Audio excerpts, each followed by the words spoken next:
성경 본문에도 죄와 벌과 거의 비슷한 간음한 여인 이야기가 나옵니다.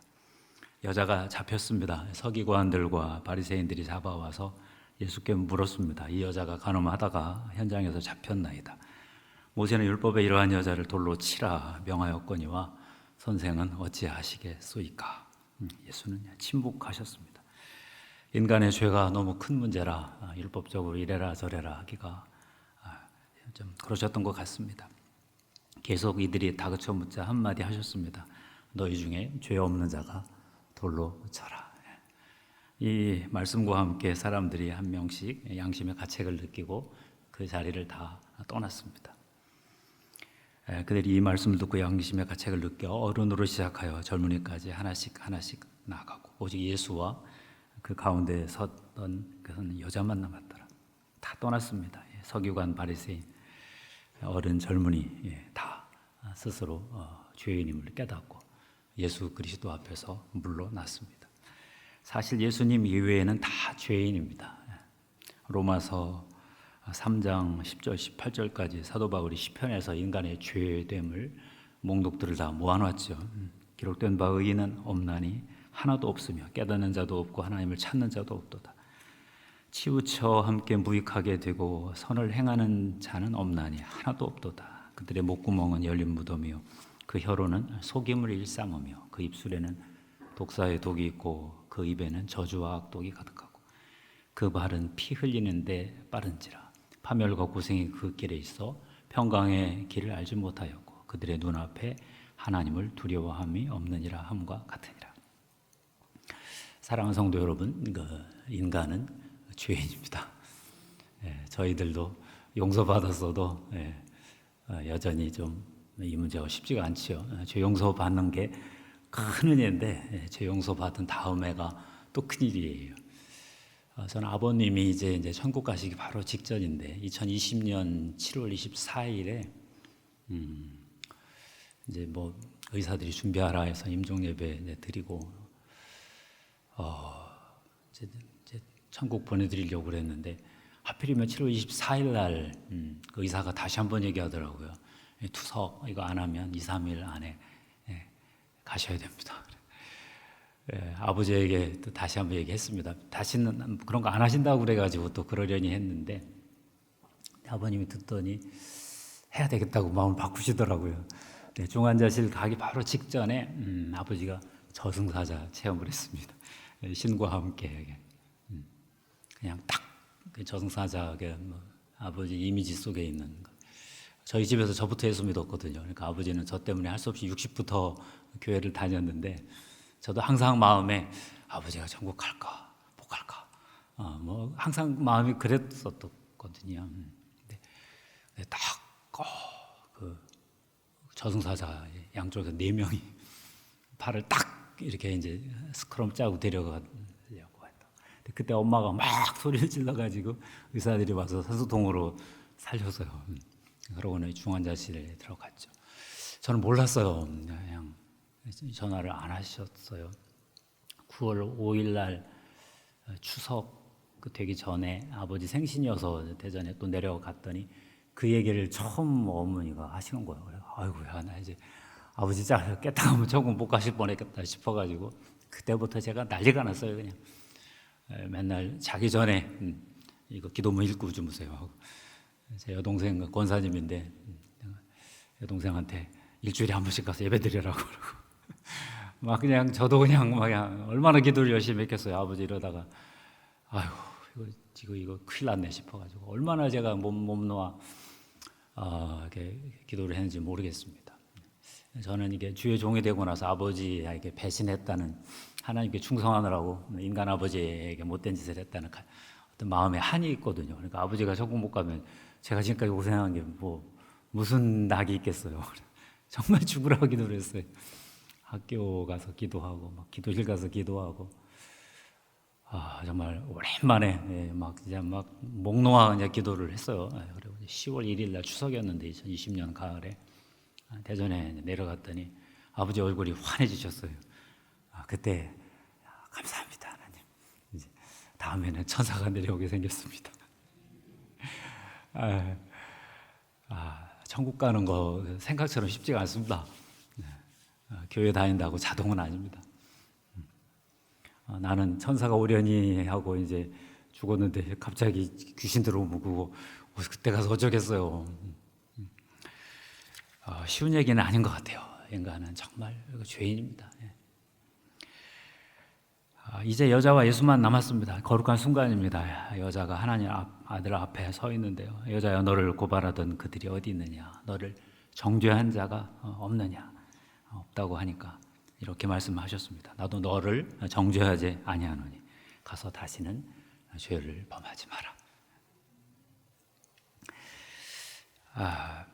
참 이 말씀 묵상하면서 예수님도 이 여자가 또 죄 지을 거 아시면서도 왜 이렇게 말씀하실 수밖에 없었을까? 그 생각부터 들어요. 큰 은혜를 받아도 사실 죄 또 짓잖아요. 제가 뭐 제 경험을 봐도 그렇고 루터도 의인이며 동시에 죄인이라고 밖에 더 말 못하고 그럼에도 불구하고 주님이 어떻게 이렇게 말씀을 하셨을까? 주님은 죄의 권세를 너무 잘 아셨어요. 사도 바울도 죄의 권세에 대해서 로마서 7장 18절 이하에 어마어마한 말씀을 해놓으셨죠. 내 속 곧 내 육신에 선한 것이 거하지 아니하는 줄을 아노니 원함은 내게 있으나 선을 행하는 것은 없노라. 내가 원하는 바 악은 선은 행하지 아니하고 도리어 원하지 아니하는 바 악을 행하는도다. 만일 내가 원하지 아니하는 그것을 하면 이를 행하는 자는 내가 아니요 내 속에 거하는 죄니라. 죄를 하나 인격으로 보잖아요. 마치 나를 꼼짝도 못하고 죄짓게 만들어버리는 권세로 사도 바울이 이렇게 아주 구구절절히 묘사해 놓으셨어요. 주님은 더 잘 아시겠죠. 바로 그 죄의 권세, 그것 깨러 이 땅에 오신 분 아니시겠습니까? 인간 힘으로는 도저히 이 문제를 해결을 못하니까 결국은 이건 삼위일체 하나님 선에서 해결할 수밖에 없다 이렇게 보신 거죠. 이 여인은 현재 죄를 또 범할 수밖에 없어요. 그래도 주님이 이렇게 말씀하신 것은 죄 용서는 주님 절대권이니까 이건 이 자리에서도 무슨 효과가 있을 것 같고 그래도 죄 짓지 말라 하신 것은 죄를 져도 괜찮다 그러실 수는 없으셨을 것 같아요. 적어도 율법은 선포하셔야 되니까. 어떻게 하면 이 여인이 죄를 용서받았는데요. 용서받은 다음에 죄를 범하지 말라 하셨는데 진짜 제대로 이 말씀대로 안 범하고 이렇게 죄를 죽이면서 살 수 있을까요? 참 심란한 말씀이죠. 우리도 잘 안 되는데. 먼저 이제 하나님 나라 구속사 전체를 놓고 보면 우선 우리가 고백해야 될 건 말씀의 위력이에요. 나도 너의 죄를 정죄하지 아니하노라. 이건 하나님의 고유 죄 용서권이잖아요. 인간이 인간 죄 용서해봤자 그 효력도 없잖아요. 우리끼리 용서하는 거죠. 인간적 죄, 사회적 죄나 용서하는 거지. 영의 죄, 하나님 나라 우주적인 영계의 죄, 이건 하나님만 용서하실 수밖에 없잖아요. 그러니까 주님이 나도 너를 정죄하지 아니하노라. 이 말씀은 무지하게 힘든 말씀이에요. 거룩하신 하나님의 아들이 죄를 한 번도 짓지 않으신 분이 인간의 죄를 보면 이게 역겹거든요. 혐오스럽거든요. 하나님도 이스라엘 백성들이 자꾸 목이 굳으니까 같이 가다가 니들 다 죽이겠다. 차라리 니네나 가라. 그러면서 이제 뒤로 빼실 정도로 죄 짓는 인간들 보면 하나님은 굉장히 힘드신 거거든요. 근데 그걸 하나님이 진노하실 수 있는 그 특권, 권한을 내려놓으시고 나도 너를 정죄하지 아니하노라. 이게 그냥 말부렁이 아닙니다. 하나님은 지금 당신의 그냥 우주의 법, 영의 법, 이 도덕의 법, 진리의 법을 스스로 이게 다시 이렇게 조정하셔야 되는. 얼마나 힘드시겠어요. 이게 그냥 말 한마디 툭 던진 그런 말이 아니거든요. 이걸 또 다 수습하셔야 되잖아요. 우주의 창조주께서. 오늘 말씀 보면 주님이 땅에 글씨를 쓰세요. 항상 이제 목사님들 설교 들어보면 뭐라고 썼을까 한 말씀씩 상상을 하시죠. 저는 이렇게 쓰셨을 것 같아요. 아버지, 저 죄를 저에게 돌려주십시오. 그 말밖에 다른 말 쓰기가 좀 힘드셨을 것 같아요. 제가 저 죄 대신 치겠습니다. 그렇게 쓰시지 않았겠나? 나중에 천국 가서 확인해 보기로 하고요. 가서 다시는 죄를 범하지 말라 하신 이 말씀도 지금 당장은 이 여인이 감당할 수 없는 말씀입니다. 그럼에도 주님은 하실 수밖에 없는 말씀이셨어요. 그래서 이제 죄의 권세를 무너뜨리는 예수 그리스도의 말씀, 죄 범하지 않을 수 있다고 주님께서는 판단을 하시고 죄의 권세를 깨시는 말씀을 하신 건데요. 이걸 인간이 또 경험하는 차원은 또 다르잖아요. 그래서 어떻게 할 수 있을까 되니까 오늘 주님이 12절 말씀에 답도 해 놓으셨어요. 예수께서 또 말씀하여 이르시되 나는 세상의 빛이다. 나를 따르는 자는 어두움에 다니지 아니하고 생명의 빛을 얻으리라. 초막절 사건이라는 거 다 좀 아시죠? 말씀 좀 묵상하신 분들은 초막절은 이스라엘 광야 40년 생활을 기념하는 절기잖아요. 집 바깥에 사막에다가도 텐트 치고 공원에다가도 이렇게 장막 쳐놓고 길거리에도 한대요. 요즘도 그렇게 텐트, 초막, 장막, 텐트 생활을 하면서 조상들의 광야 생활을 기념하는 절기인데 이 초막절 절기가 두 가지가 핵심이래요. 하나는 성전에다가 실로암 물 길어다가 뿌리는 거. 그거 보시면서 주님이 나는 이게 생수다. 이제 그거 보시고 이제 주님이 하신 거죠. 그리고 두 번째가 이제 등불 놀이인데요. 그러니까 여인의 뜰에 이렇게 등불을 이렇게 쭉 켜놓고 이렇게 하는 축제가 있었던 것 같아요. 그걸 보시고 주님이 내가 세상의 빛이다. 이렇게 절기들의 그 약속을 내가 성취한다. 그렇게 선언하셨다고 되게 주석책에 써 있습니다. 결국은 이제 예수 그리스도가 빛이시다. 예수 그리스도가 빛이신 것을 우리가 믿으면 그 빛이 우리에게 오면서 생명의 빛이 우리에게 공급이 된다. 이 말씀이시죠. 그러니까 이게 돼야 죄의 권세를 깨트릴 수 있는 것입니다. 이 빛이라는 것은 두 가지 역할을 합니다. 하나는 조명이고 하나는 에너지 공급, 생명 공급이죠.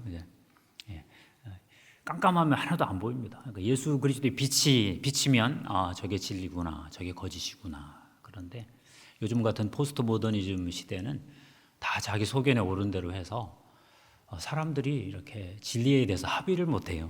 공공선에 대해서 우리 모두를 위한 선이다 이런 게 안 돼요. 여야 싸우기 시작하면 해결을 못합니다. 투표로 선거로 할 수밖에 없는데 그렇다 해결되지도 않습니다.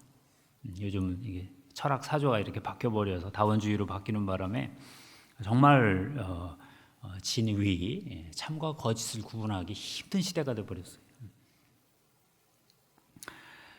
예수 그리스도의 빛이 비쳐야만이 그때 이게 보이는 거예요. 야, 저게 진리구나, 저게 거짓이구나. 예수의 빛을 받지 못한 사람들은 어떻게 알 수가 없죠. 옛날처럼 어른이 정해주는 것도 아니고 전통이 정해주는 것도 아니고.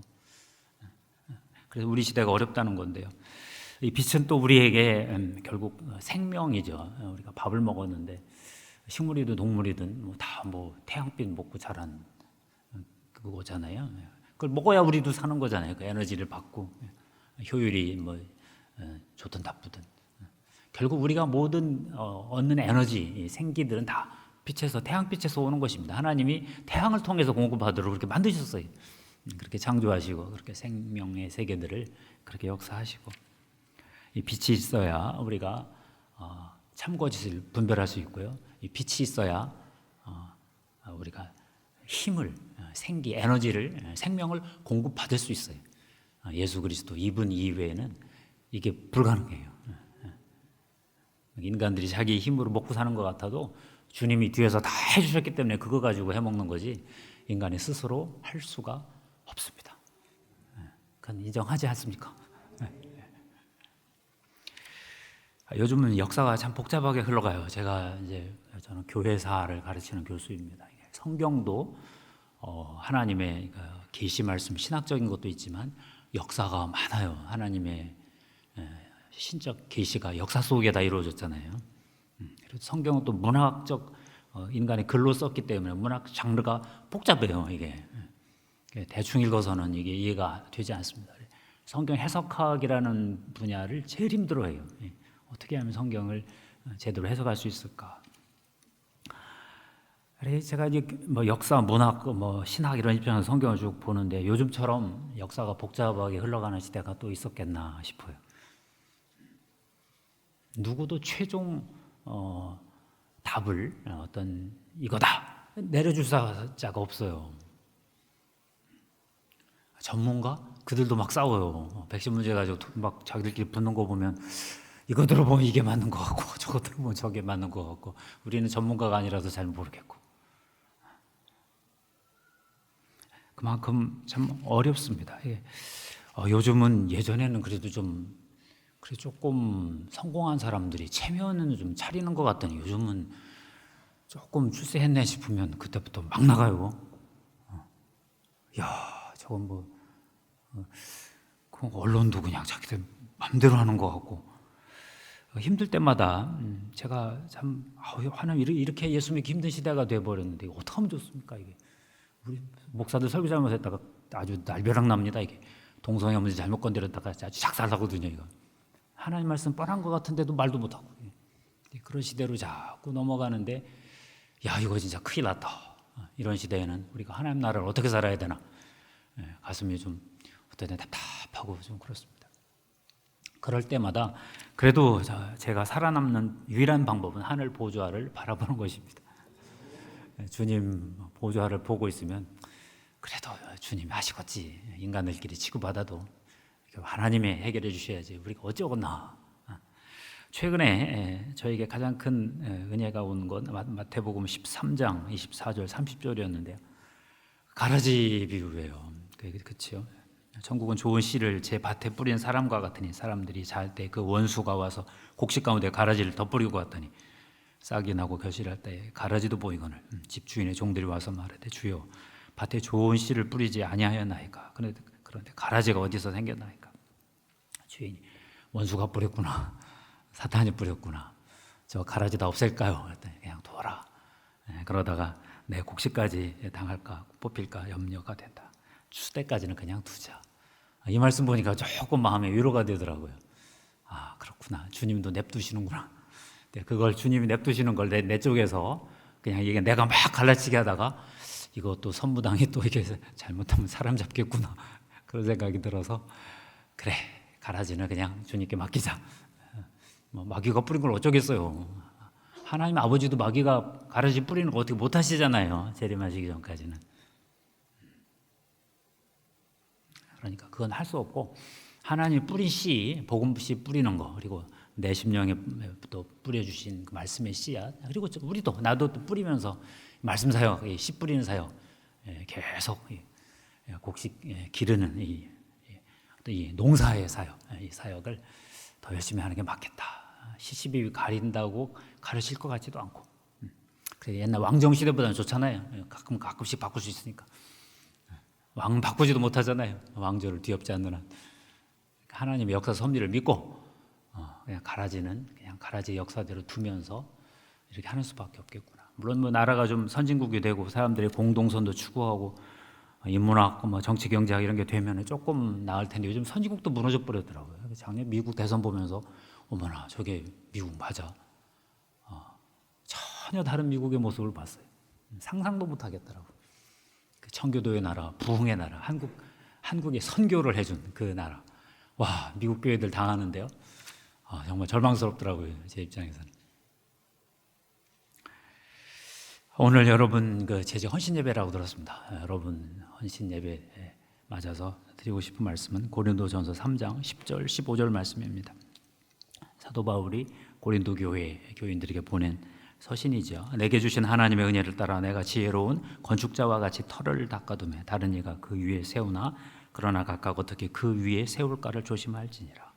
이 닦아둔 것 외에 능히 다른 터를 닦아둘 자가 없으니 이 터는 곧 예수 그리스도라. 만일 누구든지 금이나 은이나 보석이나 나무나 풀이나 집으로 이 터 위에 세우면 각 사람의 공적이 나타날 터인데 그날이 공적을 밝히니 이는 불로 나타내고 그 불이 각 사람의 공적이 어떠한 것을 시험할 것임이라.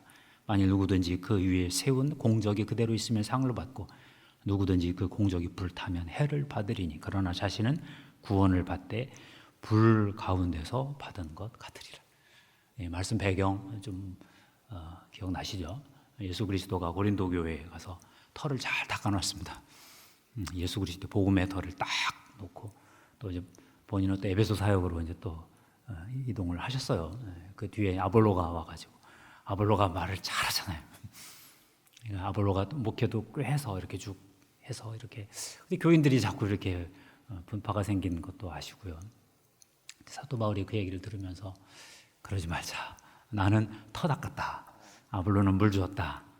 잘하게 하시는 분은 하나님이시다. 네, 그러면서 정말 신학자들이 아주 난감해하는 그 주제를 좀 다루고 계세요.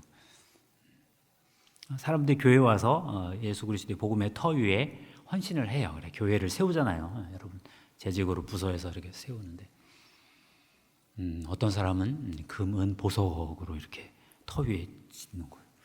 어떤 분들은 나무, 풀, 집 이런 걸로 막 세우고요. 일단 보기에는 나무, 풀, 집이 훨씬 더 크죠, 그죠? 더 커요. 다 좋다는 거예요. 인간 입장에서 성도들 입장에서 누구 이게 교회 섬기고 이렇게 하는 거 보면 누구는 와 굉장히 뭐 그냥 엄청나다. 아이고 뭐 저분 막 저 열심을 누가 감당하려. 또 어떤 분은 정말 뭐 진실되게 교회를 겸손하게 섬기긴 하는데 별로 눈에 띄지는 않아 또 뭐 모르는 거예요. 사도 바울이 나중에 한번 불이 심판의 불이 하나님의 검증의 불, 시험의 테스트의 불이 한번 싹 가봐야 된다는 거예요. 이 심판의 불은 다 좋은 거예요. 나쁜 분도 있어요. 나무 풀집은 타버리니까. 근데 이분들은 교회에서 좀 무리를 일으킬 수 있어요. 하나님의 의, 자기의 막 섞여요. 이분들이 좀 심하면 사도 바울 표현으로 부끄러운 구원이라는 거. 참 해석하기가 참 좀 조심스럽고 함부로 교리화하기는 어렵지만 구원의 문제까지는 건드리지 않는데 헛수고했다. 하나님 입장에서는 너가 헛수고했네. 내 열심이었구나. 나의 영광보다 너의 세상의 인정이 더 컸겠네.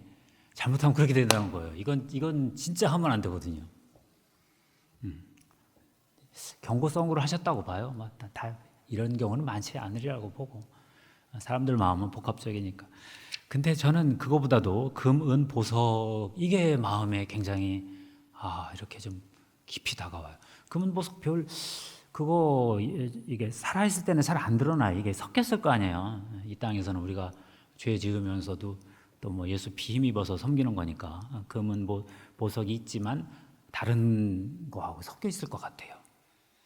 그러니까 좀 저분 열심은 내는 것 같은데 그렇다고 가끔 승질도 부리고 뭐 좀 그래.